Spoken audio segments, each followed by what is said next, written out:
আমরা এক হাতে 3টা বীজ দিছিলাম, 3টা চারা হয়েছে মাশাআল্লাহ। চারার গ্রোথটা অনেক ভালো। আর আমরা সারি থেকে বা লাইন থেকে লাইনের দূরত্ব দিছিলাম 27 ইঞ্চি। এই জন্য বেডগুলো আমাদের অনেক সুন্দর হয়েছে এবং নালাগুলো মাটিগুলো অনেক সুন্দর হয়েছে দেয়া।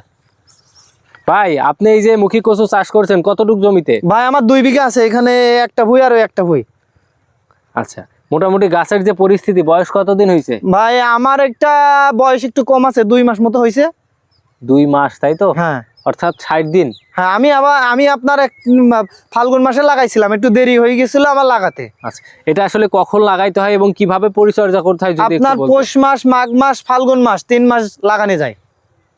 এবং পরিচর্যা কিভাবে করতে? পরিচর্যা বলতে আপনার প্রথমে আপনার কেউ সার দেয়, কেউ বা সার বাদে লাগানোর পরে গাছ উঠে গেলে আপনার ওই বিভিন্ন রকম সার আছে, কীটনাশক আছে, ওইগুলো ব্যবহার করতে হয়।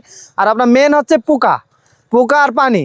আপনার এই পাতা খেয়ে যায় পোকা, এই পোকাটা যদি আপনি নিয়ন্ত্রণ করে রাখতে পারেন ইনশাল্লাহ আপনার কচু ভালো হবে। আচ্ছা ভাই, এই যে পাতাটা দেখছি আপনারই জমির পাতা, এটাই তো মারাত্মক একটা রোগের সৃষ্টি নাকি?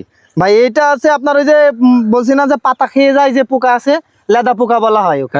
ওই লেদা পোকার কারণে এই ছিদ্র হয়ে গেছে। আচ্ছা, সেই ক্ষেত্রে তো অবশ্যই আপনার জমির গাছের ক্ষতি হবে।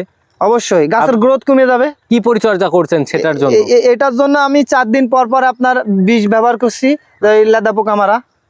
ভাই সিনজেন্টারে প্রোক্লেম আছে, আপনার মার্শাল বা নাইটো, আপনার মটার আছে, বিভিন্ন ধরনের কীটনাশক আছে, সেগুলো স্প্রে করলে ভালো হয়। আমরা জানি যে অন্যান্য চাষের থেকে এই মুখী কচুতে নাকি পরিশ্রম বেশি করলে টাকা বেশি পাওয়া যায়। অবশ্যই আপনার 1 বিঘা মুখী কচুতে 50,000 টাকা খরচ হয়, কিন্তু 1 বিঘা ধানে আপনার 15 থেকে 16,000 টাকা খরচ হয়। আচ্ছা, সেই ক্ষেত্রে কত টাকার মুখী কচু বিক্রি করতে পারেন? আপনার বাজার মূল্য ভালো পাইলে 1.5 লাখ টাকা পর্যন্ত বিক্রি করা সম্ভব।